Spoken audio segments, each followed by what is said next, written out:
Excuse me, I have a question.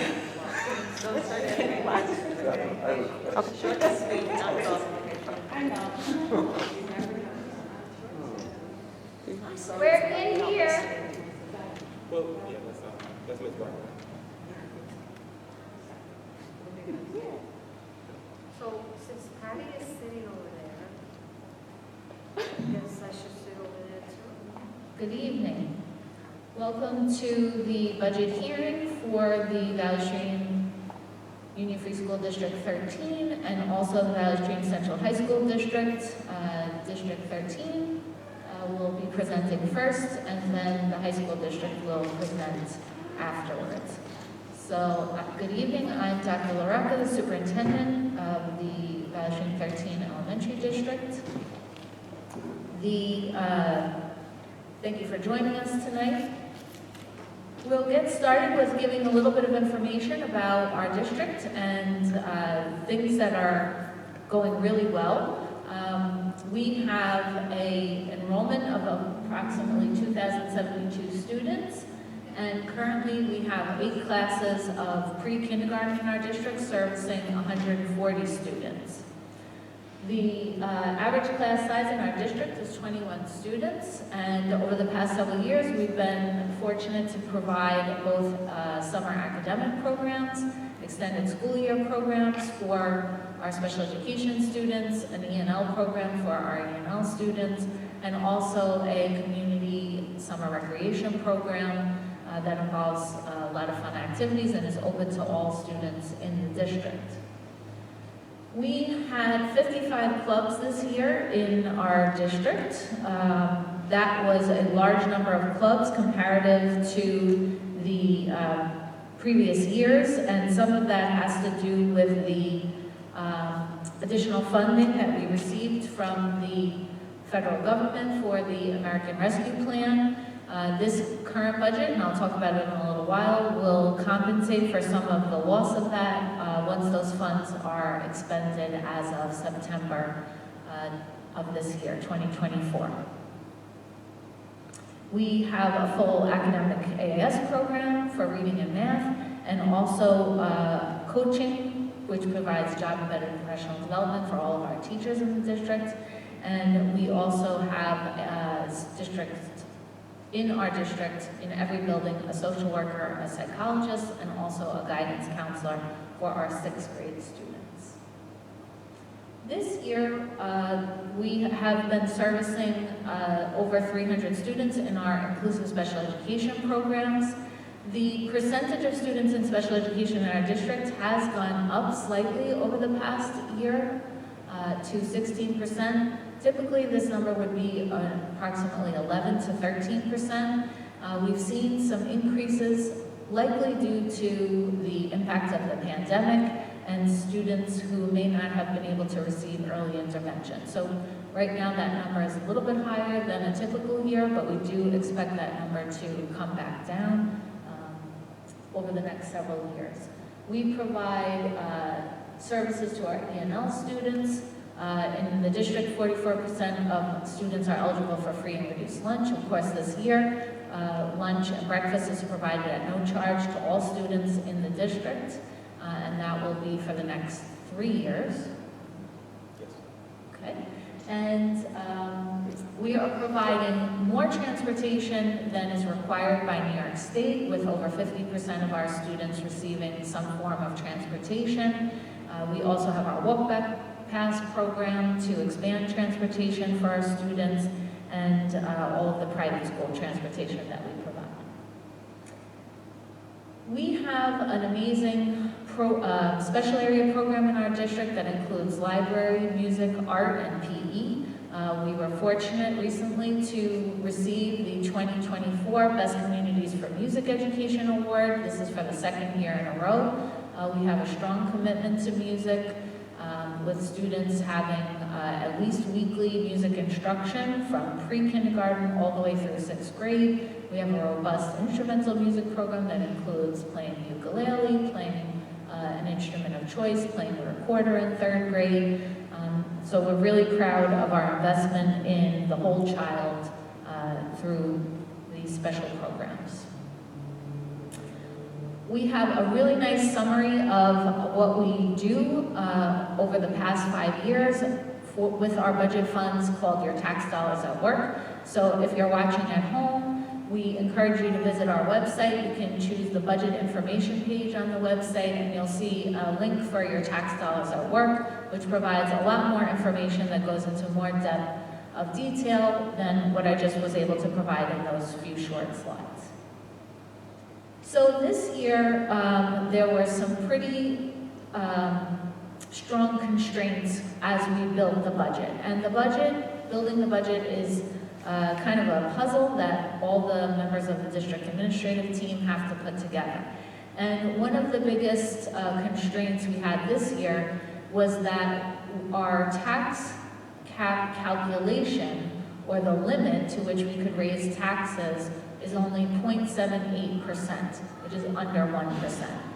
So what's happened is that tax cap calculation takes into consideration building aid that we get. And we have been very proactive in improving our facilities over the past years. So the good news is that we are getting a return on that investment through additional building aid from New York State. But in the tax cap calculation, that is a deduction, so it is holding our tax levy limit low. 0.78 is the lowest tax levy limit for any school district on Long Island. Now, that doesn't mean that other school districts aren't going out with a lower tax cap. There are some districts who are going out with 0% tax caps, but our tax cap of 0.75% is one of the lowest in the county, and is driven by this 0.78 tax cap limit. So that was a big constraint on the budget this year. Another large constraint on the budget is the ongoing costs of transportation. So we've had very large increases, and Mr. Anton's going to talk a little bit more about those large increases in more detail as we get through the presentation. But we are looking at very large increases in the budget due to transportation costs. And we also have had a lot of pressure from enrollment fluctuations. So we have seen enrollment declining in the district. We have increased our pre-kindergarten enrollment to keep our enrollment relatively flat. However, we have seen some small pockets of increases in enrollment that require additional class sections, and that had an impact on developing this year's budget. Some of the other items are some of the state aid instability with the late nature of the governor's budget and the legislative budget, unfunded mandates such as having to take the New York State assessments online. That requires infrastructure and also requires computers. The state requires you to do these things, but they do not provide additional funding for those things. Those are some of the unfunded mandates. Securing our schools, having a focus on safety and security, and also continuing to improve our facilities across the district. While we've done a lot of work in that area, there's still room for more. Inflationary costs of goods and services has been a driver in the budget, and of course, a high priority, and maybe this should be one of the top boxes on the slide, but we also want to make sure that we're focusing on the needs of the students when we develop the budget. The great news is that we have put together another budget that is fiscally responsible with a low tax cap of 0.75, and we've met our goals of wanting to keep the public informed about the budget. We have been able to keep all of the wonderful programs that we have in the district, and we have continued to support our special education programs, our early literacy programs, and all of those things that I talked about in the beginning of the budget. So very low tax levy this year, 0.75, under 1%, and maintaining all of the programs. And now, the best part, which is what are we going to add to the budget to make our programs even better. So we, as I spoke about in the beginning of the presentation, we've had a small increase in our special education service needs. So we'll be addressing that by increasing an additional small class here at Deaver. There will be 6 small classes in total here at Deaver and 6 small classes over at Willow. Those students will require some additional speech services and also teaching assistance for those classes. And in addition, we need a little bit more of our inclusive co-taught to make sure that all the students' needs are met in the ICT programs. We are going to be creating a district mental health team, and this is for all students in the district. Everyone in the district will be able to benefit from this. So we're taking what's currently a part-time psychologist position and increasing that to a full-time position. We are adding a new district social worker, and we have our existing district guidance counselor, Mr. Boyle, who is wonderful. And so in the buildings, they will still have a psychologist and a social worker in every building, but in the district, we will have an additional psychologist, an additional social worker, and the guidance counselor, and they will be able to do more lessons with the students on management, bullying, and all the important social topics that help students grow socially and academically. We are going to be renewing our science and math curriculum. We are adding an additional pre-K class. So we had an application process, and we have currently 144 seats in pre-K that are funded through grant funding. There were more than 144 applicants. The administration and the board feels very strongly about providing pre-kindergarten services to our community. And so we have added an additional pre-K class, not grant funded at all, solely relying on the general fund budget. So it's important to note that the grant does not fully cover all of the spots in pre-K. So that is part of the general fund. We'll be adding some smart boards in reading classrooms, and we'll be doing our regular annual replacement of Chromebooks, which is to provide second graders with Chromebooks, and they carry them up through the grades. What we've also incorporated into the budget this year is making our current part-time security director into a full-time security director. That's Mr. Napolitano. He has been a big help for improving our security and keeping us safe across the district. In addition, we will be revising the district security guards to provide a higher level of security guard across the district in this budget. As I mentioned earlier, we had 55 clubs across the district this year, many of them funded through a grant, which is disappearing. So we've added additional funds into the budget, and we anticipate doing that over the next 3 or 4 years, so that ultimately we can get back to the level of clubs that we have experienced the past 2 years with that grant funding. We're also adding a small amount of money for additional assemblies for students.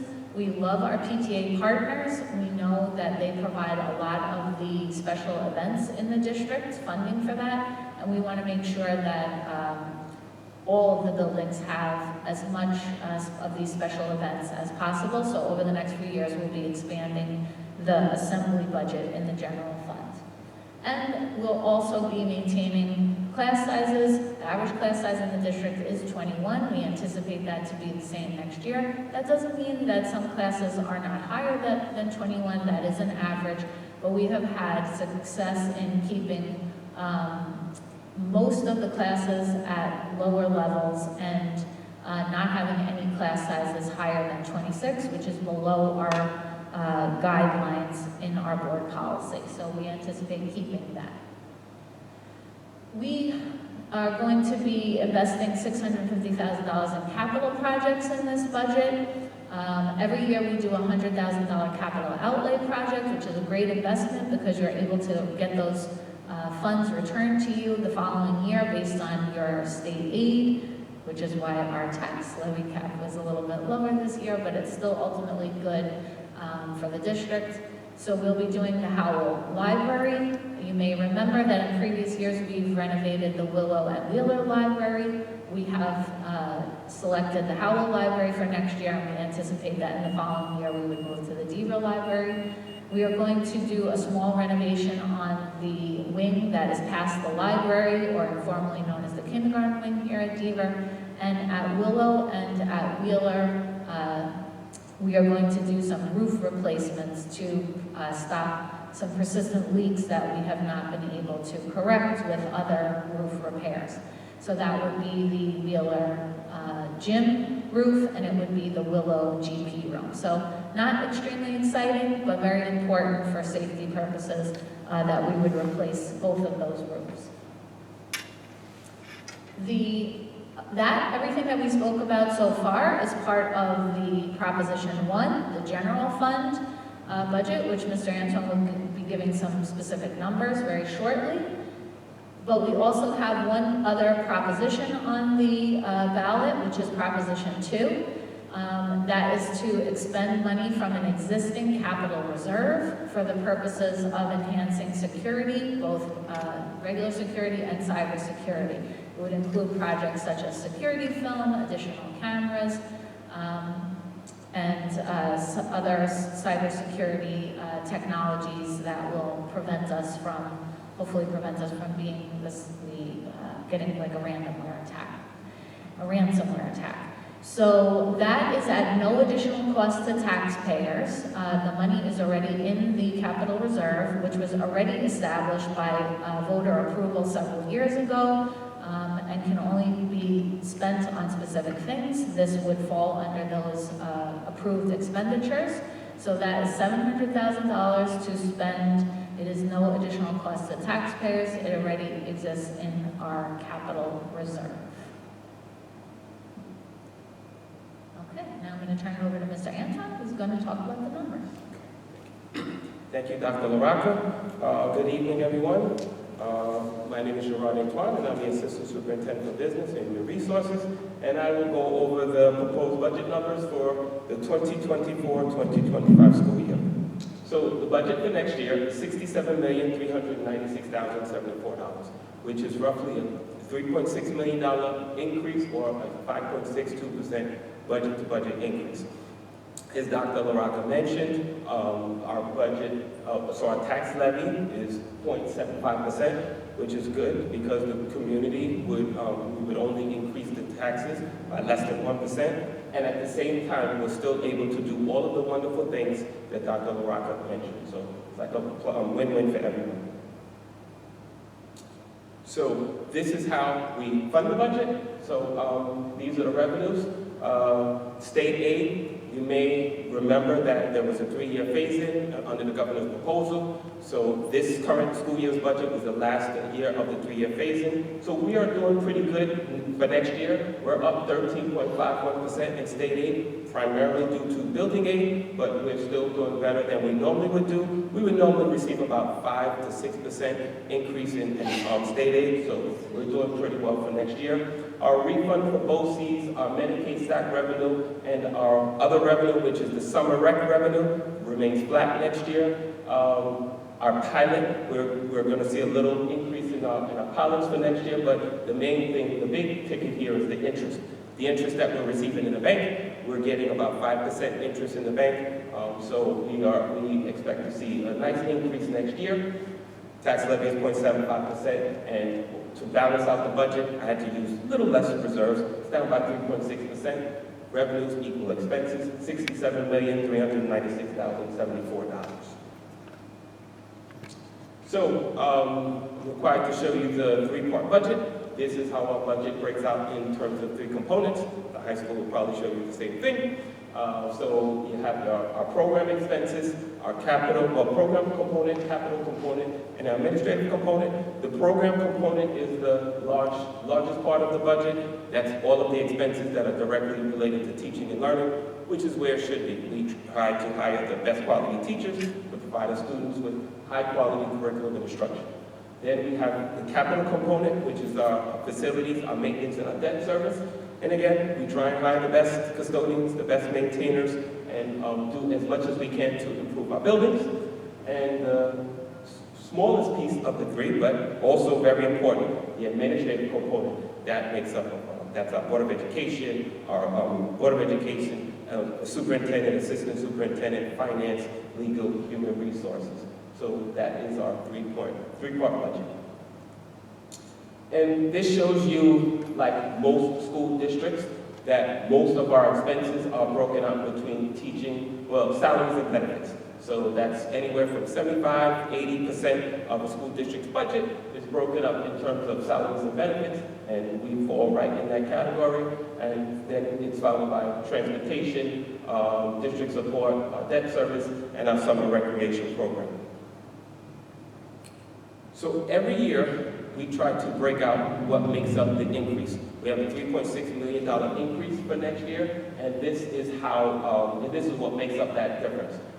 $1.7 million due to contractual obligations. We have 7 bargaining units in this district, and those are the increases that are due to our collective bargaining agreements. Security, as Dr. LaRocca mentioned, we're going with a new model for next year. So that's an increase of $315,000. Equipment, supplies, and materials up $144,000. Special education is only up by $100,000. We saw a trend over the past couple of years where those expenses were going up and up, $1,800,000, but it seems like it leveled off.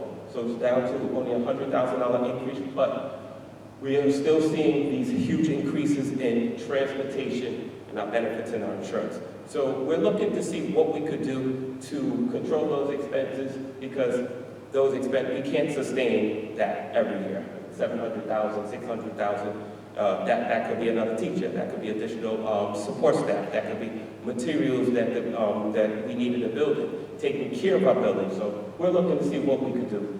And this next slide just drills down a little bit. Security is security, 300,000, but of the special education increase, it's the tuitions to BOCES, of transportation, it's that private school route. So that private school route is going to go up by $500,000 of the $700,000, and health insurance, $600,000 increase for next year. So that's what makes up the budget increase.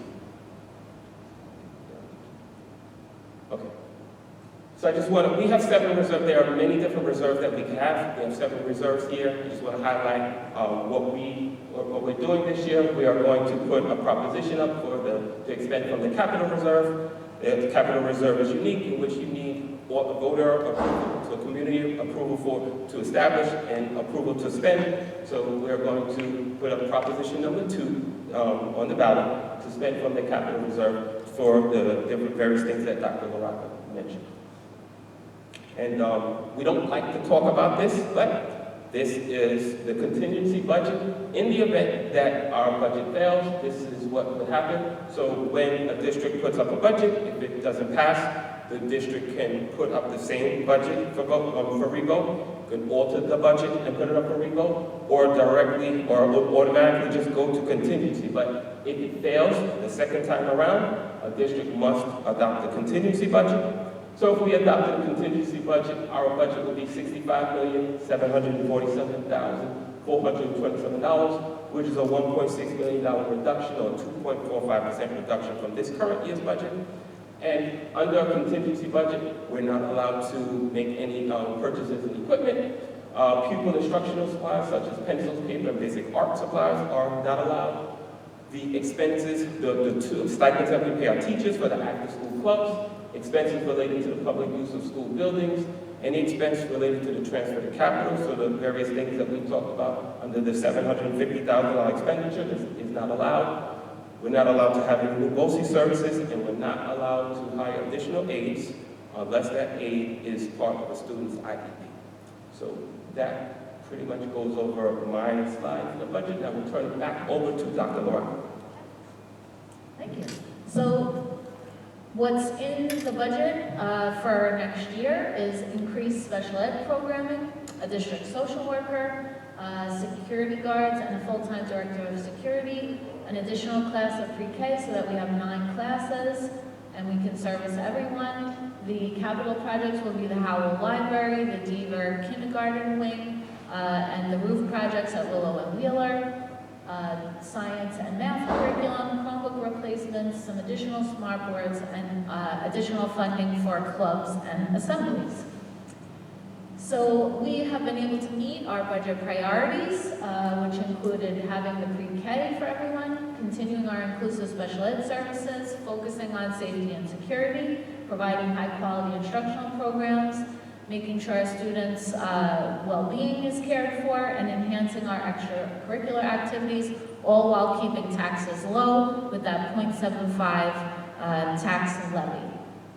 The budget vote is Tuesday, May 21st from 6 to 9 p.m. at all 4 schools. We have plenty of information, including recording of this presentation, the PowerPoint of the presentation, the line-by-line budget and explanation, all on our website, and our email addresses are there as well. If anyone has any questions, we encourage you to reach out to either myself or Mr. Antoine, because we want everyone to have all the information they need to make an informed decision on the 21st. Okay, I'm going to turn it over now. We just need a minute to change our PowerPoint, and we will get the high school presentation from Dr. Loper and Dr. Green.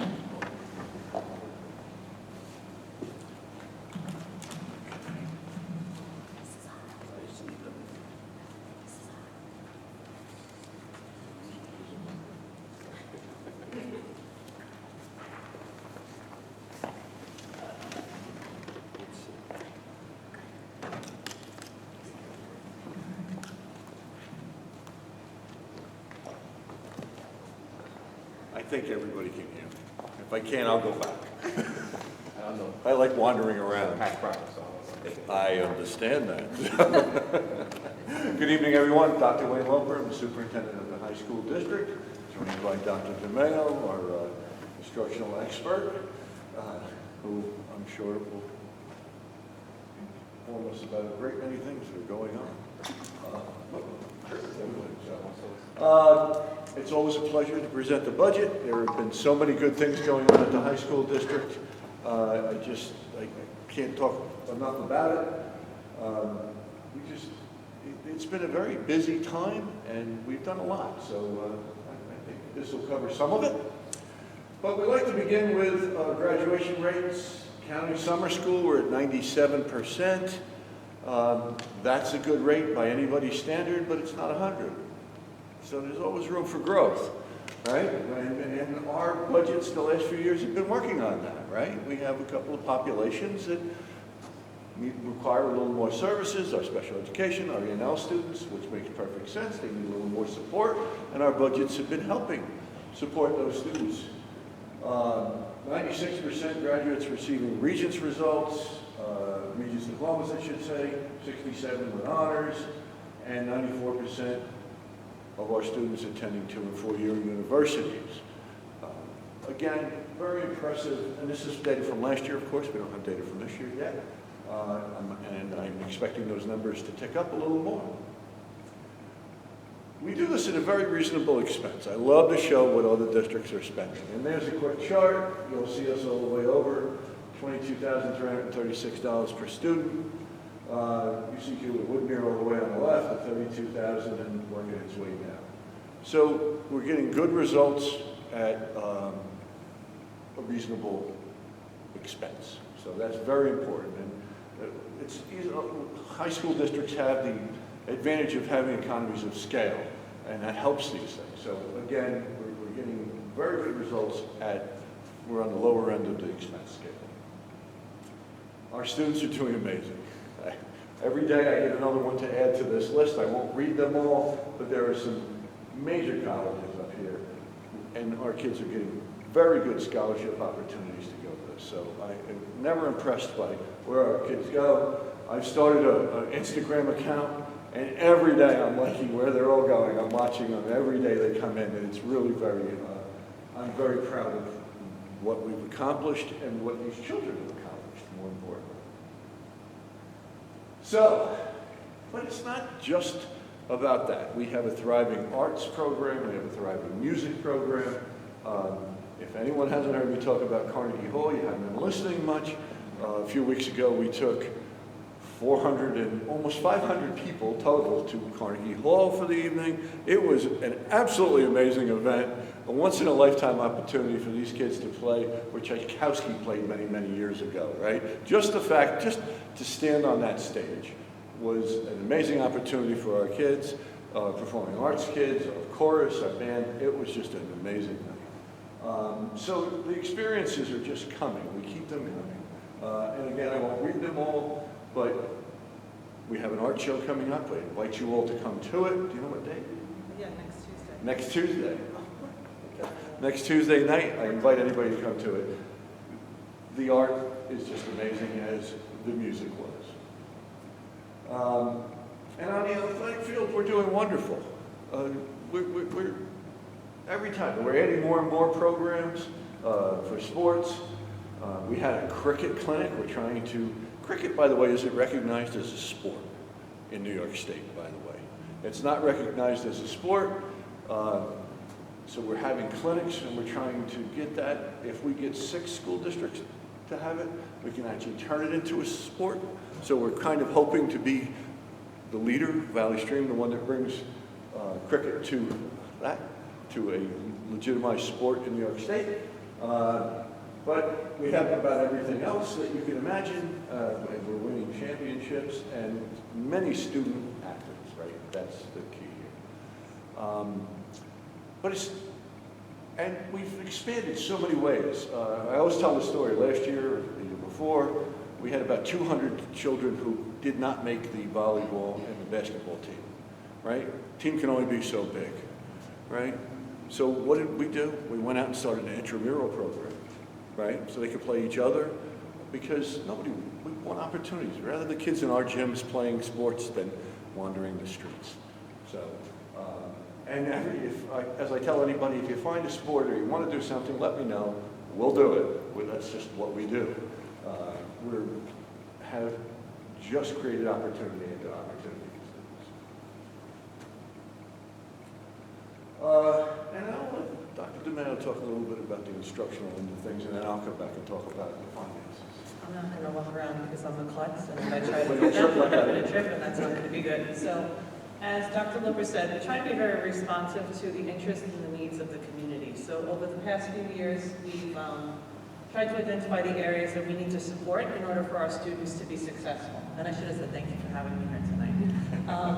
So we receive a lot of Title II funding from the government to support professional development, in addition to have money in our own budget dedicated to that area. We have a comprehensive teacher preparation program for our new teachers in years 1 through 4 in order to acclimate them to the district to support their growth. As we introduce new district-wide programs, we want to make sure that our teachers are trained and supported so that they feel comfortable rolling out these initiatives and supporting their students. We have instructional technology. I'm listening to the District 13 presentation, and it's nice to see that there are many things in common. The way that District 13 is spending money is very similar to the way that the Central High School District is spending money. So for us, as the pandemic started, now 5 years ago, we rolled out one-to-one devices to all of our students. So every single year we're updating devices, making sure that they're maintained, and making sure that we are keeping modern with the programs that we use for instructional technology within our classes. So we invest a lot of money into instructional programs and assessment platforms, and we've upgraded all of the TV displays in the rooms. We had smart boards at one point, we had Promethean boards at one point, and now we have interactive TV displays in every classroom throughout our district. So it just makes the learning experience more real. Our students in grades 7 through 12 are more versed in technology than most adults because it's just the reality of how they learn and work. So as they prepare for life after high school, we know that we're sending them off in a good pathway. We have extensive course offerings, so obviously when you get to the high school level, there's a lot of choice. We are trying to help support students as they're selecting their career pathways and their post-secondary options. So you'll see in the next few slides many different programs that we've added over the past few years to support that. Academic support services, Dr. Loper mentioned, we have many students with disabilities, we have many English language learners, but we also have other students that need assistance in content areas that don't have any kind of classification. So we're supporting every student. We're supporting AP students, we're supporting students as they prepare for Regents exams. As Dr. Loper said, presents him with an idea and he's going to run with it. So whatever we find that we can do, we try to do. And Dr. Loper is the expert on this, but ongoing facility maintenance in our 4 very large buildings. Lots of stuff going on to modernize them and to keep them in clean, pristine shape. Okay, so let's talk about as your children come into the high school district. In grades 7 and 8, we offer a period and a half of ELA and math So how do you have a period and a half? We run on day 1, day 2 schedule. So on day 1, for example, they'll have 2 periods of ELA. Day 2, they'll have 1 period of, day 1, they'll have 1 period of math, and then they flip-flop on day 2. So it averages out to 7.5 periods a week of math and ELA. And in 7th grade, we enrich all. So we take all students, we bring them together, and we provide pathways for differentiation using instructional software, using teacher preparation. We've spent a lot of our professional development money preparing teachers to differentiate in order to meet the needs of all of their students, not just by ability, but by interest and by skill and by any other way that would help them feel comfortable and like they belong in their classrooms. So that's what happens as your child comes into 7th grade with us, and then the recommendations for acceleration occur in the spring, about now, as the 3rd marking period grades are out. Then students will be recommended for acceleration in math, science, social studies, and English for 8th grade and beyond. And it's not a cutoff. If they're not recommended in 8th grade, that doesn't mean that they can't be recommended in 9th grade. There's always open pathways and communications. As Dr. LaRocca said, you have school counselors in 6th grade. Obviously, your students are going to have school counselors in grades 7 through 12. And for parents, that's the first line of questioning. Like, if you're not sure where to go, a big difference going from elementary to junior high school is that now you have 9 periods in a day, 9 different teachers. It's very confusing. So the school counselor is a great person to help you and your child acclimate. If you have questions about the academic program, that's a good starting point. And then as they get into high school, we're very proud to continue to add advanced placement courses every year. We're up to 30 advanced placement courses in our course offerings booklet. For the next school year, we're offering the newest AP African American Studies course. We're continuing to enrich our dual college credit opportunities. So when I was a student 100 years ago, you took AP classes or you took Regents courses. Now we've partnered with many universities, so if you don't feel like taking an AP course or if it's not the right fit for you, you can take a course like creative writing or criminal justice or economics, and we partner with a local university. It might be St. John's, it might be Malloy, it might be Stony Brook. We're constantly kind of looking at our partnerships. And our teachers actually grade and provide the work, and then parents can purchase credits at those universities at a much discounted rate, approximately $350 for 3 credits. And we've all been, in the world of paying for college, and $350 for 3 credits is a great deal. So we're always looking for opportunities to expand those partnerships, and a lot of our students will come back years later and say, I went into college with 24 credits. They accepted 24 credits. That was great. It put me at an advantage. I was almost a sophomore before I even stepped in the door. So if we can do that, we try to do that. Comprehensive science research. We just had a beautiful science research symposium a few weeks ago where we had about 30 graduating seniors from our 3 schools present their research, receive honors. Most of the topics I had no idea what they were studying about, but their presentations were very impressive. And vocational and career and tech ed programs. We have partnerships with BOCES to offer programs for our 11th and 12th graders in automotive, medical assisting, and nursing assist. It's a 2-year program that the students attend half day, and then they receive a certification at the end that helps them towards employment. And then we also have our own in-district programs in culinary arts and cosmetology that students, again, can attend for half day and work towards a certification in those areas. In the cosmetology program, students can actually receive all the training and then sit for their licensing test, and when they graduate high school, be certified cosmetologists. So recognizing that college is not the pathway for everyone, or sometimes people aren't sure if college is the pathway for them, we're trying to provide those pathways here so that the questions are less. And then performing arts, as Dr. Loper mentioned, we just took our district music festival and performing arts showcase to Carnegie Hall. Central High School houses our performing arts program. Students in grades 9 through 12 can go for a half day for those 4 years and then specialize in dance or acting and really learn so much. We also have theater clubs at our schools, but this is a much more intensive program that prepares them if that's something that they want to pursue later in life. So recently we've added so much to our already busy offerings. We have district wellness centers. Each of our schools on Tuesday opens extended hours in the guidance suites with a psychologist, school social worker, and school counselors to provide proactive programming, teaching kids about wellness. May is Mental Health Awareness Month. So we want everyone to normalize the fact that we take care of our mental health just like we take care of our physical health. So we provide programming for kids to have them engaged and social emotionally learning and supporting each other.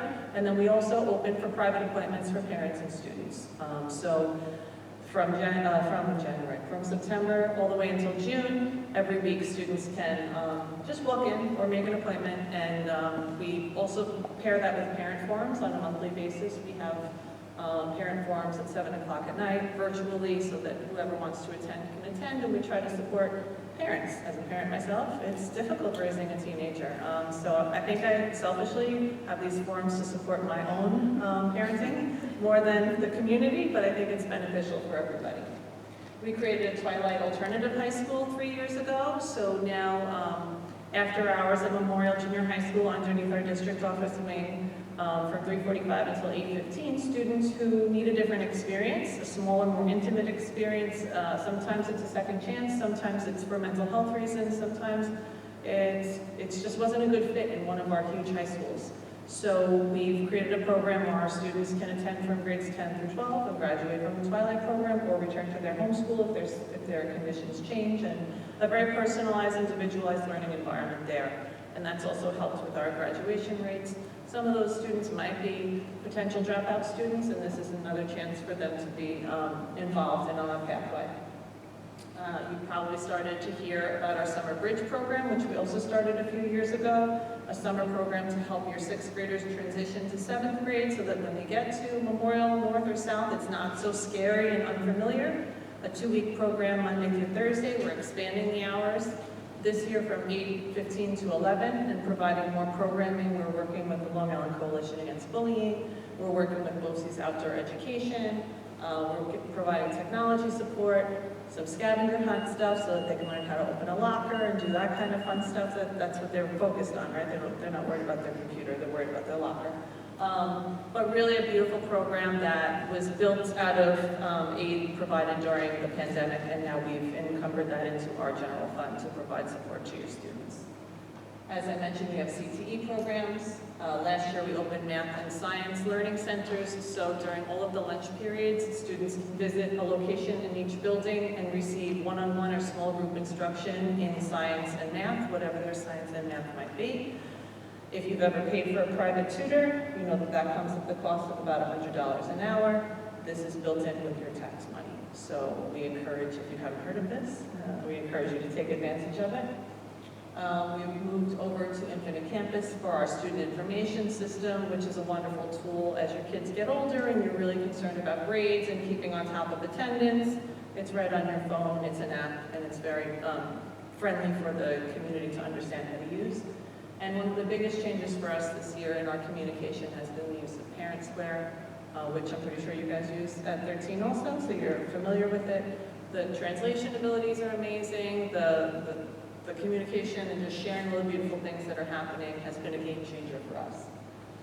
We're focusing on culturally responsive and sustaining education in the New York State framework. We want to make sure that our students are supported, that they have a welcoming, affirming environment, that our teachers are professionally developed, that we have rigorous education. So we're spending a lot of our professional development time and resources on that initiative.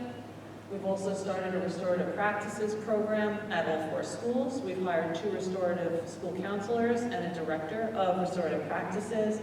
We're really moving to, as you can see, with culturally responsive and restorative together, create that sense of belonging, deal with problems proactively, but also make students feel supported when something goes wrong. Have everybody understand that they're part of a school community and that they matter and that also their actions matter. So that's a really, we're hoping to see a lot of progress down the road with that, with everyone feeling like they're supported. Partnerships with My Brother's Keeper and Girls Inc., which are amazing programs that provide role modelship and direction for kids who don't know where they see themselves in the future or who know where they see themselves and just want more support in that. So open to all of our students. At each school, we have a My Brother's Keeper program and a Girls Inc. program, and we're hoping to expand that as we move forward. As Dr. Loper said, we've enhanced the E&L program. We have a lot of co-teaching going on in our content areas where we know our L's struggle. And we introduced swim for boys and girls this year, and we started a district-wide robotics program, which again is one of those things. Oh, I'm so sorry. That's a big one. And we offered the PSAT and SAT for all students during the school day in October and again in April? Yeah. Yes, and we'll do that again next year. I see it's a lot, I'm having a hard time remembering. All right, so that's been really great because, you don't know, the SAT changed their format to digital, and they've made it very difficult for kids to find placements outside of the school because school districts don't want to open themselves up to security risks of having outside students come in. So Dr. Loper said, let's eliminate that, let's offer it in school, and let's make sure our kids have a chance. So in the fall, every student in 11th grade was eligible to take the SAT, 10th graders for the PSAT, and then just a month ago, we had all of our 11th graders take the SAT, and 10th graders, 10th graders take the PSAT again. And no Sorry. fee. And no fee. And no fee. It's not free, we pay for it, but the district encumbers that in its budget. All right, and what do we start new? Woo, we are adding for next year a work-based learning coordinator, trying to connect our students with career paths further, trying to connect our schools with community partnerships so that we can create internship opportunities, so that we can create pathways to graduation for our students with special ed and the CDOS pathway, and so that we can accredit our in-district programs that I mentioned, cosmetology, culinary, and hopefully business programs at the schools with that CTE credential so that students can graduate with even more of an elevated experience. We are working on getting state approval for a renovation. In the back of Memorial, there's a district maintenance garage. You probably never noticed it. Even if you are a Memorial parent, you probably never have thought about what's behind Memorial, but that's where our district office is. And in the long driveway that leads there, there's a maintenance garage that we're going to completely renovate into a state-of-the-art construction trade program facility. That will be a BOCES program, again, another 2-year program open to 11th and 12th graders where they will learn masonry, carpentry, plumbing, and electrical. Whew. And then we hope that that connects the pathways towards employment with the local unions and the proposed project at the hub at Nassau, at the Nassau Coliseum. I'm like using all old words, I'm sorry. I don't even know what the new projects are called, but that building that once was the Nassau Coliseum. And that hopefully will be ready for the 26-27 school year, which seems so far away, but before you know it, it'll be here. We have rolled out fully integrated co-teaching in our 7th and 8th grade classes at our 3 junior high schools, so that in their 4 content areas of math, English, science, and social studies, there will be a content teacher and a special education teacher in all of those courses. And we have started moving our self-contained program, which for grades 10 through 12 used to be housed only at Central High School, to the 3 high schools. So for next year, we will have self-contained 10 at North, South, and Central, and then the year after we'll have 10 and 11, and the year after that 10, 11, and 12, so that those students in the self-contained program at North and South don't have to transfer to Central in 10th grade. They could stay in the schools that have become their hub schools. Another really exciting thing that we're doing, do you see why I can't speak anymore, is that we are offering a concurrent enrollment program to our next year's senior class. Any student who's interested in taking their full-day schedule at Nassau Community College and is eligible, meaning that they have certain courses already taken out of their schedule, are going to be able to do that. I'm going to cough. Sorry. So we have about 17 students so far from our 3 high schools that want to take a bus to Nassau, take all their courses at Nassau, get a full year of credit, and then still be able to participate in the activities at our high schools. So we're really excited for that for next year. And as I mentioned, looking for more partnerships for our dual college credit courses. And even more, we are increasing staffing, we're increasing AP courses, we're focusing on writing. Your children will notice that as they move into the social studies courses, it's no longer a reading and a multiple choice. There's so much writing embedded in social studies, science, English, and even math. So we're increasing our support for that. We are no longer collecting fees for musical instruments. Every child that wants to play an instrument will get that instrument. If you lose it, then you're going to have to deal with the replacement cost, but to receive your instrument, it will be for free beginning next year, or not for free, but no fee. Expanded honor societies, making sure that our high schools all have the same honor society opportunities. So if there wasn't an English honor society at one school, there will now be an English honor society. So that students get that accolade and get to participate in the activity. Looking for more athletic opportunities, as we said, looking at expanding the cricket offering, additional extracurricular opportunities on the high school level. If students are interested in something and they present it to their building leader or to the student activities director, we try to create that as a club for them. And it's a really nice student-generated interest area anyway, so Dr. Loper has appropriated for that for next year. And of course, even though it's in the 26-27 school year, we got to prepare for this new construction trades program. So that's where we're going with our new initiatives for students. And that's on top of a million other things that we probably forgot to mention that we're very proud of. But before I start joking, I'm going to turn over to Dr. Loper. Thank you, Dr. DeMeo. It's ambitious, nothing else, and it's great opportunities for kids. So we have a rec program that we brought back. We didn't mention it because I'd like to mention that. And recreation typically was, basketball, gym. Now we've expanded that to other programs thanks to our board president's initiative. Now we have games and movie nights, and once again, we keep the kids in our buildings. They're a lot better off in our buildings than anywhere else. So besides being very ambitious with our educational opportunities, we've been very ambitious with repairing and renovating and improving our facilities. This afternoon, we had a ribbon cutting ceremony. I was joined by the board president and Dr. DeMeo and the South High School varsity softball team, and we cut the ribbon to an absolutely amazing field. So if you haven't walked around our facilities, please do so. They are absolutely amazing. We have new baseball soccer field at North that's up and running. The softball field, while a little delayed, should be open in 2 weeks. So we have new fields at North, besides the fields that we've put in over the last few years, new tracks, new fields.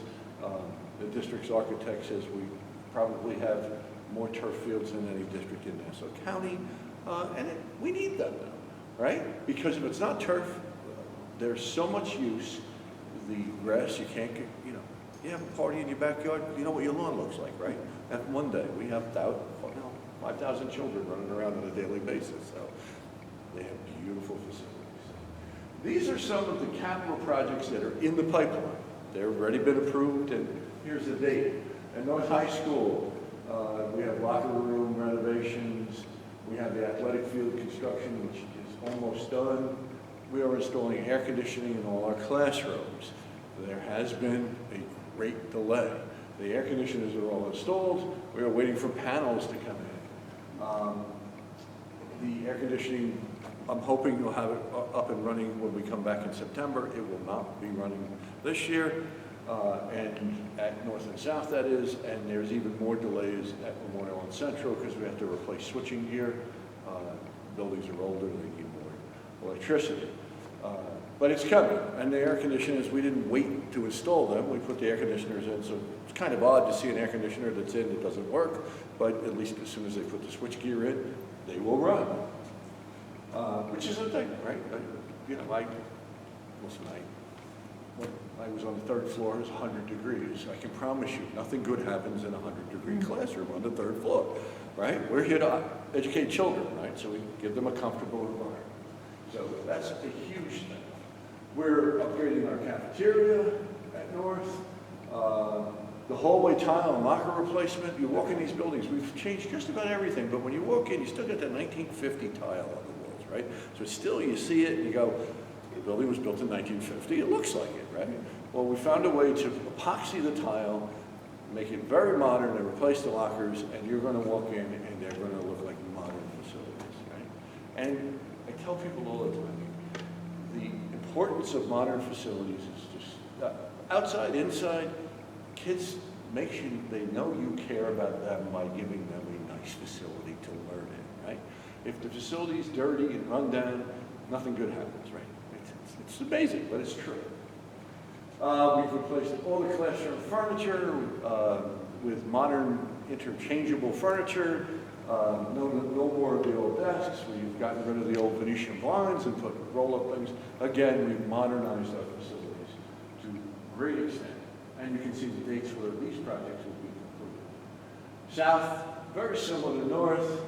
Athletic field, locker room, air conditioning, cafeteria, hallway tile, furniture. We have to replace the storage garage. There's a garage outside at South. We can't fix it anymore. It's structurally damaged, so we're replacing that. And you'll see the timelines there. At Central, we're doing some HVAC work. Again, air conditioning, bathroom work. We're renovating the clinics. The clinics have already been renovated at our other facilities. We're renovating our cosmetology suite, and we're going to add barbering. Barbering as another CTE program, once again, looking to not only college, but to make people career ready. Installation furniture, memorial, air conditioning clinic, hallway tile. We have a couple more science classrooms to renovate. Almost all of them in the district have been renovated now. If you stop and look, they're amazing facilities to teach our children. And we need to put a set of visitors bleachers in. We kind of missed the visitors bleacher piece at so. But that's, again, that's all in the pipeline. I always like to walk through that for everyone. Proposed capital projects. At North, we need to replace the HVAC upgrade. That's one of the rooftop units in the guidance suite. We're going to replace the gymnasium partition wall with a curtain. They use curtains now, no more the folding doors with all the switches and all those things. Doing some more furniture upgrades in the main office. We're always putting an allocation out to do concrete and blacktop. I tell people I have 78 feet of concrete in front of my house that I'm responsible for. We have a sidewalk. We have miles of sidewalk we're responsible for, and acres of parking lots. Just to give you some kind of scale. And the gymnasium window operating system replacement, so that's the whole thing. The windows in the gymnasiums open electrically, and those systems are beyond repair. They can't, and those windows are not working. The gymnasiums are not air conditioned, and we need ventilation in them, so we have to replace a very expensive system with the windows. At South, we're going to renovate the library. Memorial's library's been renovated. North High School's library's been renovated. We're doing one at a time because of the sheer magnitude of cost. We need some gymnasium wall padding, concrete and blacktop repairs, and much like North, the South windows are in the same situation. At Central, we're going to renovate their library. We're going to try to do the remaining two libraries this year. The gymnasium lobby, if you've been to North and South, we renovated their gymnasium lobbies in the last couple of years. They are beautiful. They're black ceilings. I was like, black ceilings? Who does that? It's really beautiful. I was wondering that. It sounded like something my daughter wanted to do when she was 16. They really came out nice. So we have to do the gymnasium lobby renovation. There's some main office work to do. Part 2 of the lighting upgrade and sound at Keller Auditorium. If you haven't been to Keller Auditorium, stop and visit it. It is a magnificent Art Deco building. The guidance suite, we have to continue. We did half of it last year, another half this year, and again with the blacktop and concrete. And finally, Memorial. We have clinic renovations, guidance suite, furniture. The big ticket item, the fire safety system. Last year, our fire alarm system broke. We had to replace half of it last year to just get it going again. This is the other half of it. Believe it or not, fire safety systems are very expensive. Art room furniture, concrete. There's the maintenance garage construction trade facility. That's a $2.5 million price tag to do that. And their gymnasium windows at Memorial, nothing compared to North and South, but a small amount there. So there's a lot of money there, and I'll talk about how we're going to pay for it all in future years. But the last capital piece in 2016, the voters approved a $41 million bond issue. We have completed that bond issue. Everything and some of the additional, there was an A list and a B list. We've done everything on the A list and some of the B list. And we've done it for $34,500,000. So I don't know anyone can stand here and say that we saved you $6.5 million, but we did. So usually you get cost overruns and we ask you for more money for things, right? This, we're not even going to borrow the whole $41 million. So yet another good piece of financial news. How did we do that? Well, short-term pain, long-term gain. You pay top dollar to do everything in 8 weeks in the summer, right? We closed bathrooms and worked nights during the school year, right? We closed, so when we renovated the bathrooms, right? We closed fields, yes. We had to relocate our sports teams, but we got economies of scale and we got pricing that you get for doing it off-season. So we ended up saving $6.5 million. Again, short-term pain, long-term gain. And again, the facilities are beautiful. So that's just a great piece. So now on to the money. Our current budget's just over $149 million. The proposed budget's just over $161 million. That's almost a $12 million increase, or 7.99%.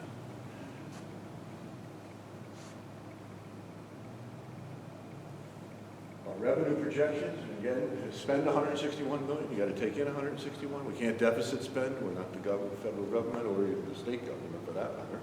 We have to take a dollar in to spend a dollar. We are very blessed to have almost a $10 million increase in state aid, which is allowing us to do all these amazing things.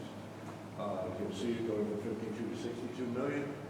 Our local revenue interest is a big thing, as Mr. Antoine mentioned a little while ago. We're getting almost double what we got last year on the money we have in our accounts. We have a slight increase in pilots. And this year, we have to ask for a small increase in the tax levy, 0.99%, less than 1%. Our tax levy limit's about 4.5, 4.6%. That's what we could ask for to stay under the cap. We've had 2 years of zeros, I want to add. 0, 0, and this year less than 1. So all of those things that Dr. DeMeo listed and I've been talking about, we've all done that in 3 years, an amazing amount of improvement, and we're asking for 0.99% this year. The 15-year average is 1.21% in this district. That is an incredible number, right? That's the 2 zeros sure help that. In the time, Nassau County Schools 2.37, Long Island Schools 2.82, just to show you bang for your buck again. You're getting a good bang for your buck. Those numbers don't lie, they prove it right there. The pie chart, again, as Mr. Antoine mentioned, where do we get our revenue from? 60% comes from the tax levy. Thankfully now, state aid's up to 30, a little over 38%. When I started doing these presentations 18 years, 17 years ago, it's been a while, the tax levy was in the high 70%. So with state aid, we have gotten large increases the last 3 years, which we have been, I'll tell you, we've been shortchanged for many, many years. So we're finally getting recognized, and the Valley Streams are getting a lot more revenue from the state aid that they should have gotten a long time ago. So thankfully, we're catching up to people. There's still room to go, I might add. So. Where do we spend it all? 81% on the academic program. So 81 cents of every dollar we take in, we spend directly on the instructional programs in the district, 11% on administrative, and 8% on capital. So a very similar slide. I'm always proud of that. 81 cents of every dollar goes to where it should go. This is what should be spent on the kids, and that's what we do. So, how do we pay for it all? There's 3 propositions for the high school district. First one asks the voters to approve the budget, which is just over $161 million. The second one asks the voters to approve the money for that construction trades facility, which we've saved up in our capital reserve fund. Again, money's there. We need voter authorization to expend it, but it's a savings account. You save up to do your roof, you save up to do your kitchen, your bathrooms in your house. We save up to do things like this. It's money that we've had left over from previous years. We put in an account and we spend it. So Proposition 2 asks the voters to approve the expenditure of $2.5 million from fund balance. And Proposition 3 asks to approve the expenditure from the capital reserve fund of $1,156,000. So again, money in a capital reserve fund, money that's left over from previous years and put away. So we have 3 propositions. That'll be 2 for the elementary district in 13, and Proposition 3, 4, and 5 will be for the high school district. We ask that hope people vote for all of them, again, to support our schools, as they have for a very long history in this district. And that is a very short synopsis of a very long budget season. You remember, the kids came back to school in September, and Mr. Edgewan and I were started working on our budgets. Right? People think that's strange, but the day you walk back into school, we're saying, we're working on next year. So this year's in the book, we're working on next year. That's just, it's the nature of schools, right? And now, 9 months worth of work comes down to an hour's worth of presentation. But it's always much appreciated by the public. And I thank you for listening to me and Dr. Demay.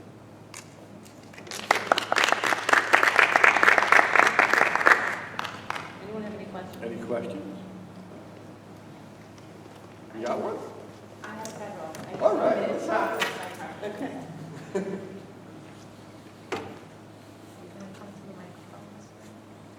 Oh, okay. Well, I do need a minute to process my question. I took ample notes. I was not texting. I just couldn't have a pen, which is absolutely helpful. Okay. That's okay.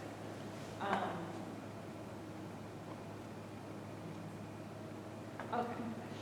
I mean, I have a billion questions. Some of them are truly budget related, and some of them are more program related. Okay.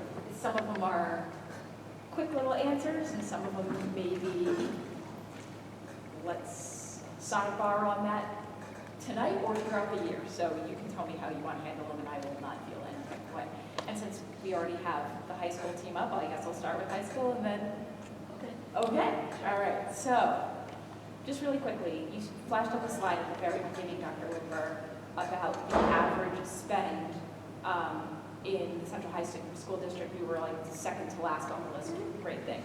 The schools we were comparing against, were those other high school districts or were those K through 12 districts? Well, Woodmere is a K through 12, but the one immediately to the right of Salonica, that is a central high school.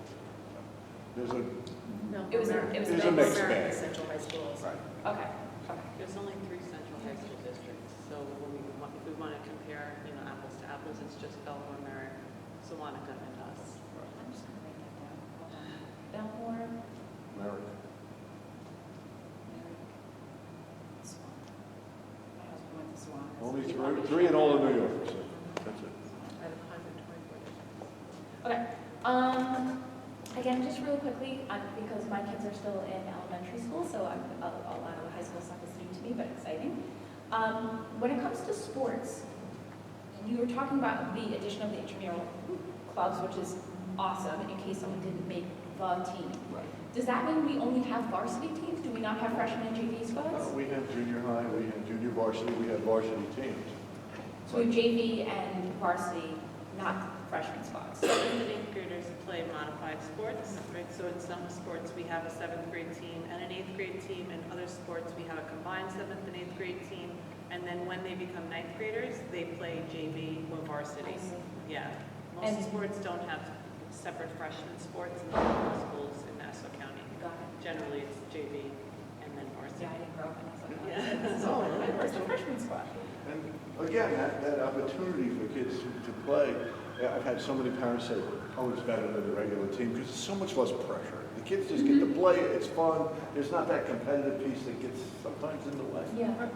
And some of our sports have cuts and some of our sports don't have cuts. It depends on the capacity. Like football, you probably have 60 kids go out. You need 60 kids to play football. Whereas basketball, you might have 60 kids go out, but you're only going to take 12 to 15 because only 5 can be on the court at one time. So We also had girls flag football before the news thing, which is incredibly popular. And our team is our incredibly district team good. is undefeated. And the coach is recognized by the New York Jets. Right. Yes. So, which is really cool, because I get to watch them out my window, I watch them play, it's amazing, so. Yeah, I played it in high school. It was It's It great. was great. It was great. Or Powder Puff League. That one's too big. I'll save that for another time. The college credits that kids are earning in high school, super cool. Love the financial payoff of that as a parent. You mentioned that we typically partner with local schools, the St. John's, the Malloys, etc. Are they treated like any other college credit where they may then transfer to Yes. other schools, or are these Malloy credits? No, they're Malloy credits. They're accredited by Malloy, but other schools will accept them depending on the prestige of the school, you know? Right.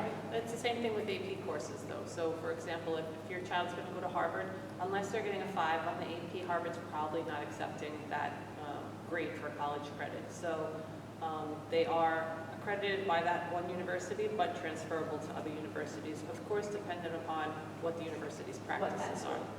But as reported to us by students who have gone through this, widely accepted. There haven't been a lot of situations where they haven't gotten credits for what they need. And then the Nassau County dual enrollment thing is very cool, right? Very. So there's that group of students who, I want to get on. You can, my senior year or my freshman year of college all at once. And you're still dual enrolled, so you can still play in sports, after-school clubs and activities. You are truly a dual student. So it's a great opportunity, and we've had some great turnout. People trying.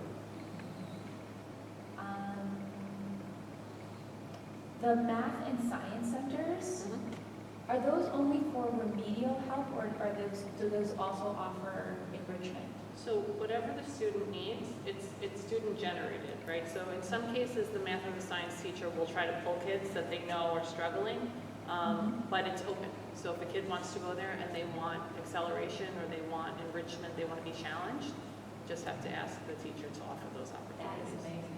Because the cost of Huntington Learning Center for that big? Listen, it's not a curricular, there's no strict curriculum, right? Because you're going to have a math teacher in there, 5th period, there might be a senior who needs help with math, and there might be a 7th grader that needs help with math. So whatever the kids' needs are, they're going to be addressed, but I just don't want, Huntington, I feel like, has a more strict pathway towards advancement.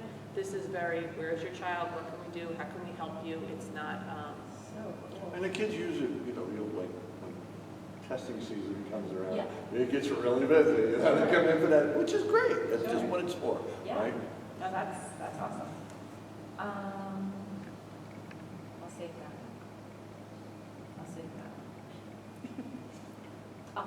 Those are my questions from the high school district. Okay. Anyone else has questions for high school? Okay, I keep the microphone. Hello. Nice to see you. Okay, I haven't even scanned through my notes yet, so thank you, Simon. Here's an easy one. When would the Howell Library renovation be complete, do you think? Not as easy as I thought it was going to be, I apologize. So,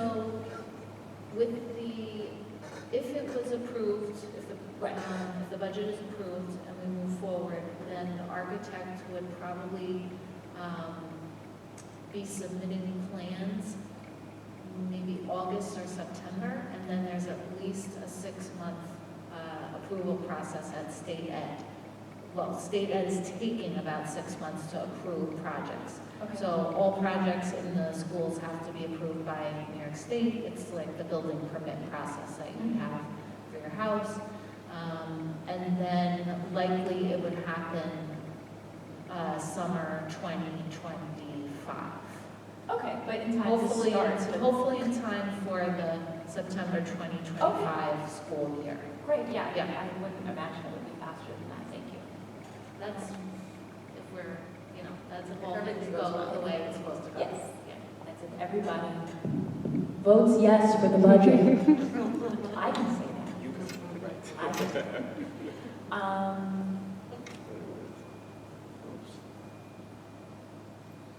Assuming that that Proposition 2 for security passes, how much would we have left in the capital reserve? The capital reserve right now has about 3.1 million, and we're spending 700,000. Okay. So there's still a few million left. And I think, my next question, I think actually Dr. Loper, you spoke to this, but I'm not sure if my understanding is correct, so if you could just give me a minor education on this.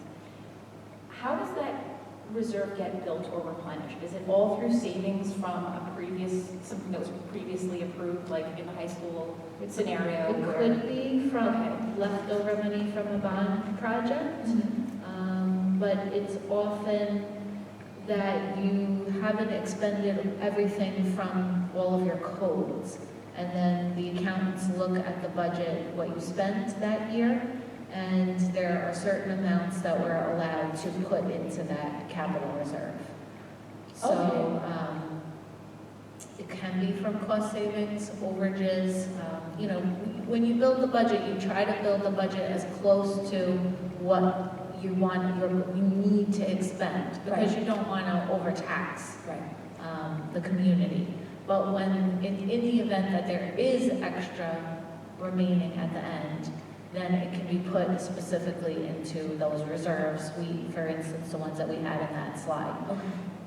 It's important, though, to say that in our district, in the past 2 years, we have not put any additional funds into any reserves because our budget has been so close to what we expected it to be that we didn't have additional funds. Got it. And that's largely driven by some of these high-cost increases where even budgeting so much extra for transportation, where it's even more than we anticipated, mostly I would say in the transportation area.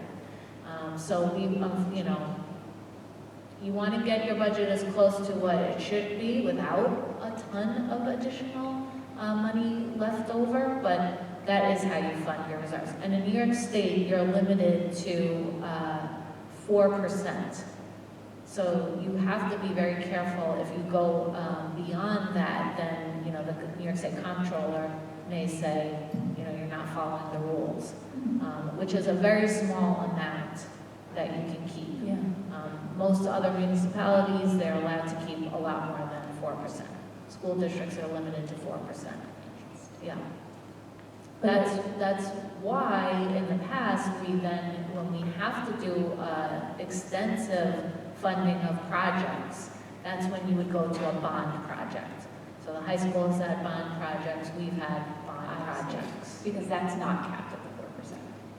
Like the. Right, that's completely separate, totally separate vote that you do with the community in those cases. And we usually borrow the money for an extended period of time with the bond, rather than the budgets we're talking about tonight, they're 1 year, you know, they're 1 year budgets. Okay, that was a good question. We covered a lot in That's a good answer.